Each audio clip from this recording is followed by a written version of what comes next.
Netanyahu ने Iran को लेकर एक ऐसी शर्त रख दी है जिससे इजराइल पर कई सवाल उठ रहे हैं। नेतन्याहू चाहते हैं कि ईरान की मिसाइलों की रेंज 480 किलोमीटर से ज्यादा ना हो।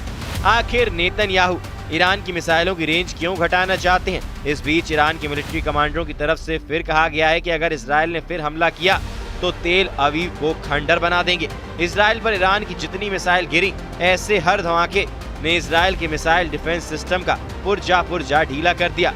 तेल अवीव से लेकर हाइफा और अशदोद से लेकर बेन गुरियन हवाई अड्डे तक हर मिसाइल हमले ने नेतन्याहू को ईरान पर नया प्लान बनाने पर मजबूर कर दिया है। यही वजह है कि नेतन्याहू ने ईरान को घेरने के लिए अब नई तिकड़म लगाई है। नेतन्याहू ने कहा है कि ईरान के मिसाइल कार्यक्रम पर रोक लगनी चाहिए और उसे 480 किलोमीटर से ज्यादा रेंज की मिसाइल नहीं बनाने दिया जाए। मतलब साफ है कि नेतन्याहू ईरान की उन मिसाइलों से घबरा गए हैं जो 1500 किलोमीटर या उससे ज्यादा रेंज रखती हैं, क्योंकि ईरान और इजराइल की दूरी भी 1500 से 1800 किलोमीटर की रेंज में है। यही वजह है कि नेतन्याहू चाहते हैं कि ईरान के पास 480 किलोमीटर की रेंज वाली मिसाइलें हों ताकि वो इजराइल तक न पहुंच पाएं। 13 जून को ईरान पर हमला हुआ था और उसके बाद 12 दिन तक दोनों तरफ से एक दूसरे पर हमले हुए थे। हमले दिन रात हो रहे थे। एक तरफ से फाइटर जेट तो दूसरी तरफ से बैलिस्टिक मिसाइल दागी गई। एक तरफ नेतन्याहू ने कमान संभाली जिसमें अमेरिका से भी पूरी मदद थी, तो दूसरी तरफ ईरान के सर्वोच्च नेता अली खामनेई ने मोर्चा संभाला और तमाम मिलिट्री लीडरशिप खत्म होने के बाद फौरन सेना की कमान नए कमांडरों के हाथों में दी और फिर 12 दिनों तक ईरान ने बता दिया कि इजराइल की शुरुआती स्ट्राइक के बाद उसकी मिसाइल पावर बरकरार है। तेल अवीव से लेकर हाइफा तक दुनिया ने ईरान के मिसाइल हमलों को देखा, जमीन पर तबाही देखी, बड़ी बड़ी इमारतों खत्म होते देखा और ये तस्वीरें नेतन्याहू के कमांड सेंटर से लेकर व्हाइट हाउस में भी देखी गई। इसलिए ट्रंप ने भी कहा कि ईरान और इजराइल दोनों को इस मुद्दे में नुकसान हुआ है और इजराइल ने भी बड़ी चोट खाई है। नेतन्याहू ने अब ईरान के लिए 480 किलोमीटर रेंज वाली मिसाइलों की शर्त रखी, तो इस पर ईरान के विदेश मंत्री ने क्या कहा, उनकी बातों को बहुत गौर से समझिएगा। अब्बास अरागची ने कहा है कि नेतन्याहू ने 2023 में गाजा पर जीत का ऐलान किया था, लेकिन तमाम बमबारी और गाजा को मिट्टी में मिलाने के बाद इजराइल की सेना गाजा में फंसी हुई है। हमास को 2 लाख नए लड़ाके मिल चुके हैं। अरागची ने कहा कि नेतन्याहू ने सोचा था कि वो ईरान के 40 से ज्यादा पुरानी परमाणु कार्यक्रम को मिटा देंगे, लेकिन ईरान के बहुत से परमाणु वैज्ञानिकों की हत्या करने के बाद भी ऐसा मुमकिन नहीं हुआ और आज परमाणु कार्यक्रम को आगे बढ़ाने के लिए ईरान के पास सैकड़ों नए वैज्ञानिक हैं। इस युद्ध की शुरुआत में ही नेतन्याहू ने अपने 3 लक्ष्य फाइनल किए थे और इन्हीं लक्ष्यों को लेकर उनके कमांडरों ने पूरे युद्ध का प्लान तैयार किया। हर हमले, हर स्ट्राइक मिशन और इजराइल के हर बम पर नेतन्याहू के यही लक्ष्य निर्धारित किए गए थे। पहला मकसद ईरान के परमाणु कार्यक्रम को जड़ से उखाड़ देना, उसे पूरी तरह खत्म कर देना।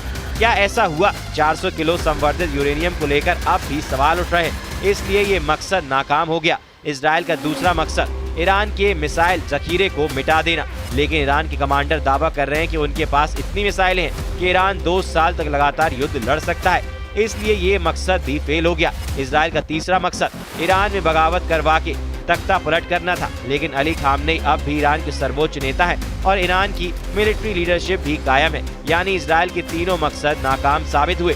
नेतन्याहू की डिमांड की ईरान की मिसाइल 480 किलोमीटर से आगे न बढ़ पाए, इसे लेकर इजराइल को बैकफुट पर देखा जा रहा है और इसलिए ईरान के विदेश मंत्री ने कहा है कि इजराइल इस युद्ध में नाकाम साबित हुआ है। अरागची का मैसेज साफ है कि इजराइल 12 दिन के युद्ध में पूरी तरह नाकाम हो गया और नेतन्याहू ने ईरान को हराने का जो प्लान बनाया था उसमें वो खुद इजराइल को बचाते हुए नजर आए, क्योंकि ईरान की मिसाइलों ने इजराइल की डिफेंस की पोल खोलकर रख दी।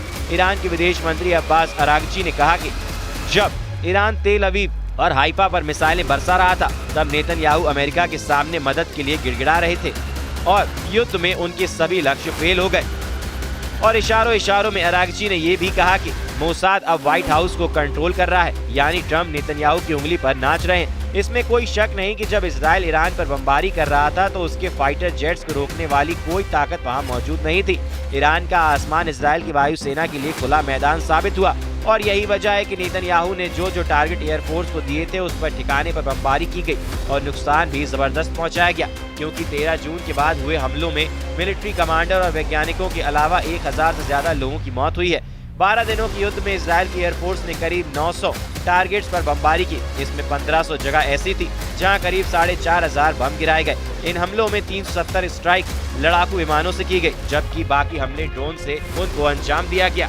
अब ईरान के तेवर बता रहे हैं कि उसकी मिसाइल फिर तैयार है और ईरान पर हमला हुआ तो फिर दहलेगा तेल अवीव और हाइफा, ये वार्निंग ईरान से लगातार आ रही है। ईरान के बड़े बड़े जनरल लगातार इजराइल को वार्निंग दे रहे हैं। ईरान के मेजर जनरल यहमहा रहीम सफवी, जो सर्वोच्च नेता अली खामनेई के सलाहकार भी हैं, उनका दावा है कि ईरान के पास हजारों मिसाइल और ड्रोन हैं जो खुफिया ठिकानों पर रखे गए हैं और अगर ईरान पर युद्ध हुआ तो उनका इस्तेमाल करने में जरा भी देर नहीं लगेगी। कह सकते हैं कि ये वार्निंग सीधा अली खामनेई की तरफ से आई है। ईरान बार बार ये दावा कर रहा है कि उसने 12 दिन के युद्ध में अब तक अपनी पूरी ताकत का इस्तेमाल नहीं किया है, न ही अपनी नौसेना और IRGC की कुद्स फोर्स को तैनात किया है और अगर दोबारा युद्ध ईरान पर थोपा गया तो इसका नतीजा इजराइल की संपूर्ण तबाही होगा। मेजर जनरल रहीम सफवी का दावा है कि उनका परमाणु कार्यक्रम और मिसाइल टेक्नोलॉजी ईरान के वैज्ञानिकों की मेहनत का नतीजा है और उसे तबाह नहीं किया जा सकता। ईरान ने हजारों मिसाइल और ड्रोन का उत्पादन किया है और सभी सुरक्षित जगहों पर रखी गई हैं। ईरान की तरफ से ऐसी वार्निंग इसलिए आ रही है क्योंकि व्हाइट हाउस में डोनाल्ड ट्रंप और बेनियामिन नेतन्याहू की मीटिंग हुई और इस मुलाकात को लेकर नेतन्याहू के हौसले बहुत ज्यादा बुलंद हैं। नेतन्याहू ने कहा कि गाजा में हमारा मिशन पूरा नहीं हुआ है। उधर इजराइल के PM नेतन्याहू का दावा है कि हमें अब भी गाजा में काम पूरा करना है, सभी बंधकों को रिहा कराना है, हमास की सैन्य और शासन क्षमताओं को खत्म करना है क्योंकि गाजा का एक अलग भविष्य होना चाहिए। हमारे लिए और सभी के लिए कोई भी देश इससे कम पर समझौता नहीं करेगा, हम निश्चित रूप से नहीं करेंगे। इन सब के नीचे ईरान की मिसाइलों को लेकर खौफ अब भी फैल रहा है क्योंकि ईरान की तरफ से लगातार मिसाइल के जखीरे पर आने वाली खबरों ने इजराइल और अमेरिका को टेंशन देनी शुरू कर दी है। नेतन्याहू ने ईरान की मिसाइलों को लेकर जो डिमांड रखी है उसने वाकई इजराइल के मिसाइल डिफेंस पर सवाल उठाने शुरू कर दिए हैं। नेतन्याहू ने बहुत जोर देकर कहा है कि ईरान की मिसाइल कार्यक्रम पर रोक लगनी चाहिए और उसकी मिसाइल अब 480 किलोमीटर से ज्यादा रेंज की नहीं होनी चाहिए। ऐसा इसलिए क्योंकि ईरान ने 12 दिन के युद्ध में अपनी जिन मिसाइलों से इजराइल को निशाना बनाया है वो करीब 1500 या उससे ज्यादा रेंज की थी। ईरान और इजराइल के बीच भी इतना ही फासला है। ईरान का दावा है कि उसने अभी तक अपनी सबसे खतरनाक मिसाइलों को इस्तेमाल नहीं किया है, लेकिन ईरान से युद्ध को लेकर अमेरिका और इजराइल से लगातार नए नए सिग्नल मिलने लगे हैं। इजराइल पर हुए हमलों में जिन मिसाइलों ने तबाही मचाई है उनकी लिस्ट देख लीजिए क्योंकि यही अब तक नेतन्याहू के लिए सबसे बड़ी परेशानी है। इनमें सबसे खतरनाक फतह 1 और खैबर शिखर मिसाइल शामिल हैं। इसमें कद्र और इमाद मिसाइल भी शामिल हैं। फतह हाइपरसोनिक मिसाइल की रेंज 1400 किलोमीटर है। खैबर शिखर मिसाइल की रेंज 1450 किलोमीटर है। कद्र मिसाइल की रेंज 2000 किलोमीटर तक है और इमाद की रेंज 1700 किलोमीटर है। इसलिए कहा जा रहा है कि ईरान ने कतर में ट्रंप का सीक्रेट टावर तोड़ डाला है। अब इसे रेडोम यानी रेडार डोम कहें या फिर ऐसा वॉच टावर जहां से ट्रंप की सेना पूरे ईरान पर नजर रख रही थी। अब इस रेडोम में होता क्या है वो देख लीजिए। ये एक फुटबॉल नुमा गोल बाहरी कवर है जिसके अंदर एक सैटेलाइट डिश लगी होती है। इसी सैटेलाइट डिश से अमेरिका ईरान पर नजर रख रहा था। अमेरिका की सेंट्रल कमांड के कम्युनिकेशन सिस्टम का हिस्सा थी ये।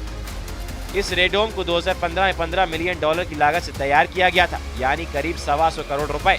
अमेरिका ने पहली बार इकरार किया कि ईरान की बैलिस्टिक मिसाइल ने उसे इतना बड़ा नुकसान पहुंचाया कि जबकि डोनाल्ड ट्रंप ने दावा किया कि ईरान की मिसाइल से कोई नुकसान नहीं हुआ है। कतर में अमेरिका का अल उदैद मिलिट्री बेस फिलहाल पूरी तरह चालू है, लेकिन ईरान की मिसाइलों ने साबित कर दिया है कि पूरे पश्चिम एशिया में चाहे अमेरिका हो या इजराइल, दोनों का कोई ठिकाना उसकी मिसाइलों से नहीं बच सकता। देखा जाए तो 12 दिन के युद्ध का नतीजा न इजराइल के पक्ष में आया न ईरान के पक्ष में। 12 दिन के सीज फायर के बाद ईरान पर इजराइल के हमले बंद हुए और इसी तरह इजराइल के शहरों पर ईरान की मिसाइलों की बारिश भी बंद हो गई। हालांकि अब ये सवाल उठने लगा है कि क्या वाकई ईरान के परमाणु ठिकानों पर अमेरिका और इजराइल का ज्वाइंट ऑपरेशन कामयाब हो रहा है। वैसे युद्ध हुआ तो ईरान के मिसाइल गोदाम फिर सैकड़ों मिसाइल लॉन्च करने के लिए तैयार हो जाएंगे। इस बात की गारंटी बार बार दी जा रही है।